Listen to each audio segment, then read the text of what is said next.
honest for a second. If people have ever said to you, I don't know how to read you, or you're different every time I see you, or my personal favorite, you make me nervous, but I don't know why. Yeah, you're definitely a Gemini rising. And no, you're not confusing. You're not fake. You're not even inconsistent.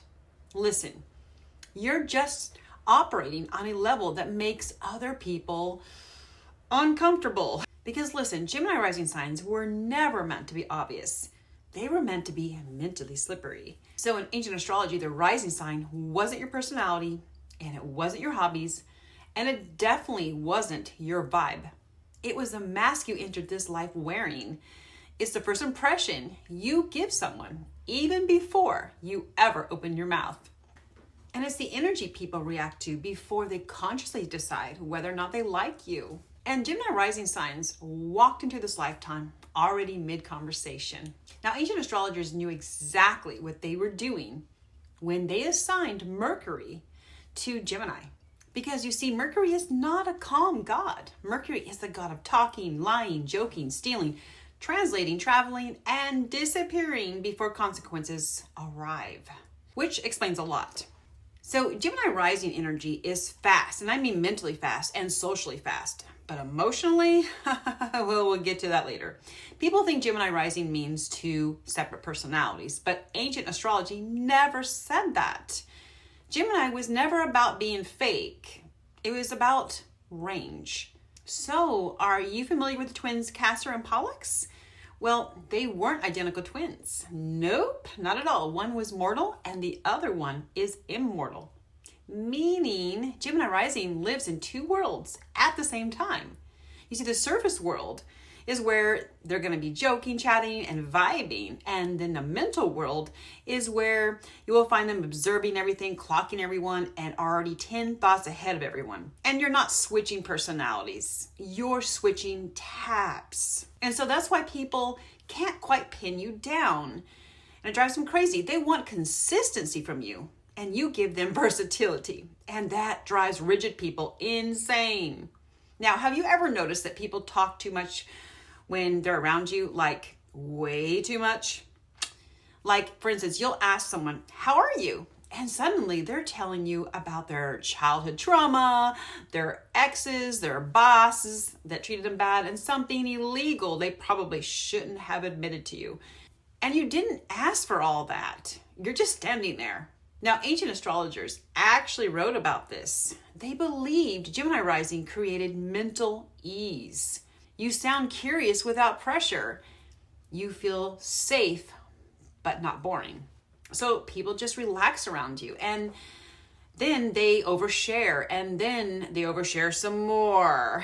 You don't even need to pry into other folks' lives. They seem to be more than willing to divulge all their dirty laundry to you. And it's like you're accidentally interrogating people just with your presence.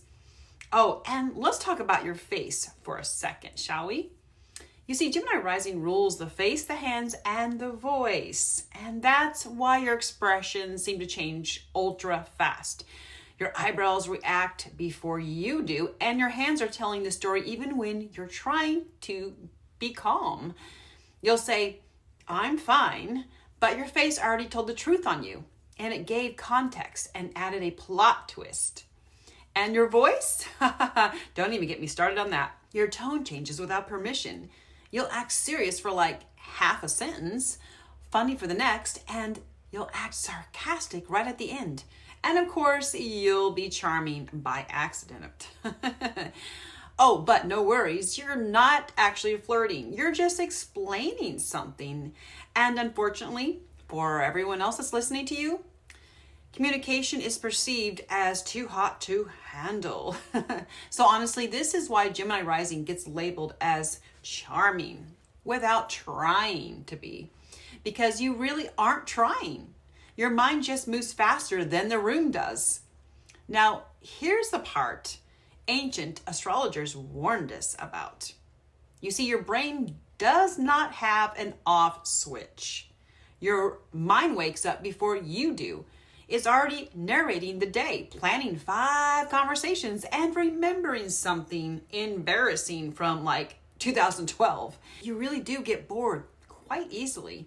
You become excited easily, and you mentally move on before life catches up to you. Now get this, stillness feels suspicious to you, and silence feels loud. And doing one thing at a time feels like a personal attack. Oh, you're not anxious or anything like that. You're mentally caffeinated. And because of this, people project onto you constantly. Some people think you're shallow, and some may think you're just brilliant. And some think you're untrustworthy. Others think you're magnetic. All of them are telling on themselves. Because look, Gemini Rising is a mirror. People see what they bring. You're neutral. They're emotional. That's why you can walk into a room and get 10 different reactions without changing a single thing about yourself.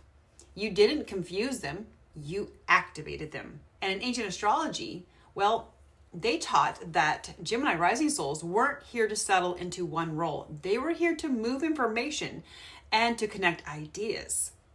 Also, they were sent here to translate truth and to keep conversations alive.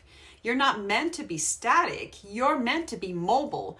You're meant to be a speaker, a writer, a teacher, an observer, or a storyteller. The one who knows a little bit about everything and somehow always knows what's going on. So if you're a Gemini rising and people don't quite get you, you're good.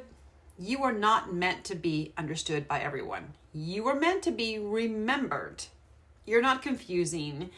You're advanced. And that is the Gemini rising advantage. So if you happen to be into self-transformation, astrology, or manifesting your dream life, just know I upload 3 to 5 times per week, bringing you deeply researched astrology and self-improvement videos.